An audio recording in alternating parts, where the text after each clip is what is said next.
Bill 1015 to the Senate floor with a due pass recommendation. Any further discussion? Seeing none, all in favor, aye. Aye. Those opposed, motion carries. Thank you.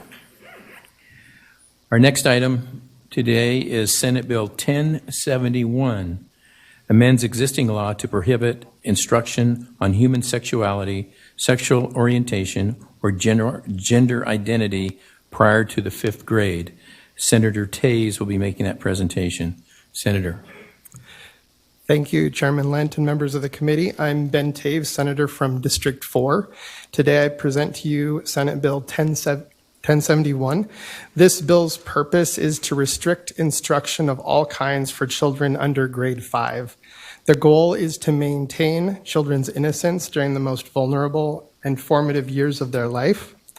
While I don't believe we have a widespread problem here in Idaho, I did receive an alarming email from an Idaho citizen who pointed out that in Boise's A More Equitable City for Everyone report, there is a concerning goal to, quote, collaborate with the Boise School District to establish sex education at pre-K through 12th grade.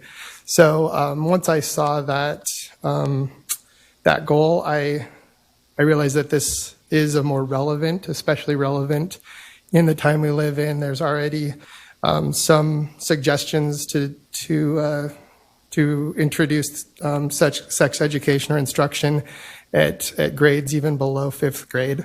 So I'll just point out that I did run this by the Superintendent Critchfield. I ran it by the ISBA and the Administrators Association, and from what they said in my conversations with them, there wasn't any issues with this bill.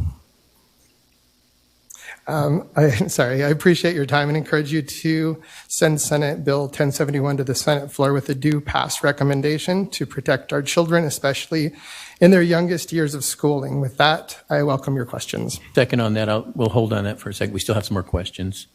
Senator Summeroff. Thank you, Mr. Chairman, and thank you, Senator Taves. You said that as far as you know, we don't have a widespread problem with this in general. Can you explain to me then why we need to create legislation for a problem that doesn't exist? Senator Tays. Thank you, Mr. Chairman. Thank you, Senator Summeroff. So I did actually bring up an example of where there does seem to be a movement towards instructions. It actually says, and I quoted it, it said pre-K through 12th grade. So I would say that there is a possibility, and I think I talked to the Attorney General's office. They said that they thought it was useful for clarification of our law to have this legislation go through.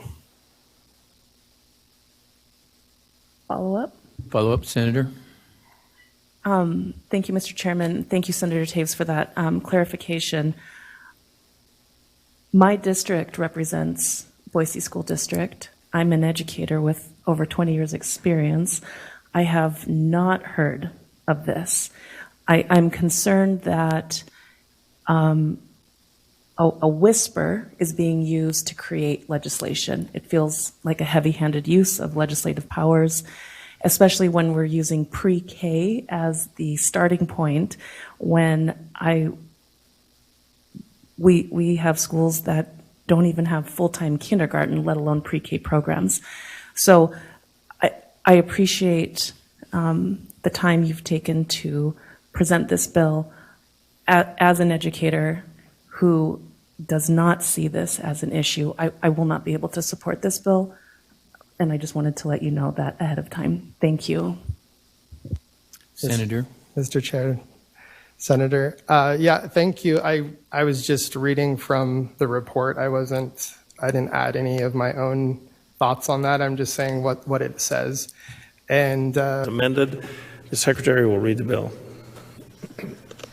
In the Senate, Senate Bill 1071, as amended by Education Committee, an act relating to education to prohibit instruction on human sexuality, sexual orientation, and gender identity. Mr. President. Senator Taves.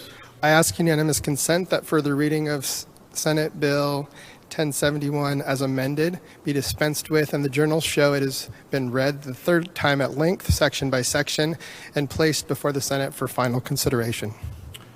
You've heard the request. Is there an objection? Hearing none.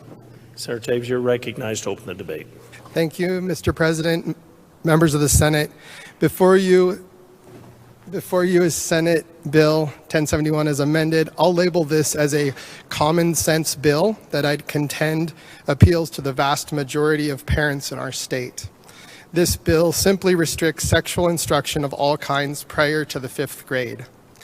I've met with Superintendent Critchfield, who is in support of this bill, and got positive or neutral responses from the ISBA and the School Administrators Association. What this bill does is it protects our youngest children during the most innocent and formative years of their life. It's not a solution looking for a problem. It's a solution preventing a very real threat in our society. It clearly applies to instruction only and not personal conversations between a teacher and a student. It's not a major issue in Idaho, but this bill is meant to give parents peace of mind that it won't become one. With the attack on our children's innocence at younger and younger ages, we shouldn't wait until harm is done before we act. So I encourage you to vote for this bill. Debate is open. Is there further debate? Is there further debate? Mr. President, Senator Semmelroth. to debate the bill? Yeah. Thank you, Mr. President. Senators, it has been said by the bill sponsor that the reason for this bill was because he received an email from someone who was concerned that Boise, the city of Boise, was working with Boise School District to collaborate on sexual education curriculum. However, when asked, the bill sponsor had not spoken with Boise School District nor the city of Boise to verify this claim. And with that in mind, I would like to share the city of Boise's input and feedback on this bill because the city was not involved in this process. So, Mr. President, may I please read from an email received from Kathy Grismeyer, the Government Affairs Director for the City of Boise, and the email was received February 23rd. Having identified the source, the senator may read. Thank you, Mr. President. Regarding the bill, Ms. Grismeyer wrote, the bill sponsor inaccurately asserted that the bill is necessary in response to a mischaracterization of a City of Boise Transition Committee report that was drafted over 3 years ago. The report in question, A More Equitable City for Everyone, was the product of a community task force and does not reflect codified city policy. Further, several of the recommendations made, including education-related recommendations, are out of the city's purview, which we recognize and respect. Unfortunately, this report is now being used to push legislation that targets members of the LGBTQ community, a community that the City of Boise welcomes, values, and celebrates. As the vote on 1071 moves forward, we wanted to provide this clarification so that our citizen-generated report was not used to enact harm on others. Additionally, we stand with our education partners in the Boise School District who can ensure appropriate curriculum standards for our classroom.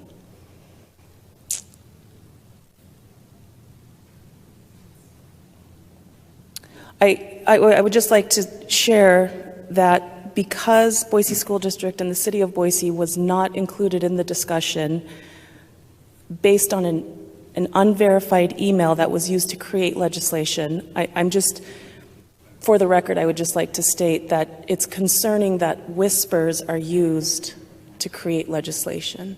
I think there are other ways in the future that we can move forward to address concerns of any kind in our schools by including stakeholders and their input. And so for that reason, this senator will be voting no. Is there further debate? Mr. President. Senator Rutke. Mr. President, would the Senator from District 4 yield to a question? Senator Taves, will you yield? No, I will not. Senator declines the query. Well, You have the floor to debate. I'll debate. The question was going to be, are there any documented cases in our state? I'm also, and I suspect, since he didn't use any specific examples, that is probably the answer to my question, but I thought in fairness I should give him the opportunity to provide data otherwise. But if he won't answer the question or won't yield to a question, then President Godis. Then it'll be at ease.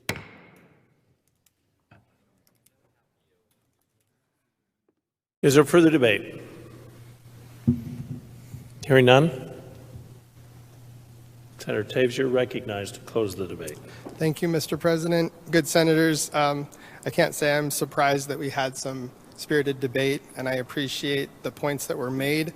I didn't feel like it was useful to yield to questions, partially because I don't think it's necessary to study every instance that may have taken place in Idaho in order to recognize trends in our society that we need to be concerned with.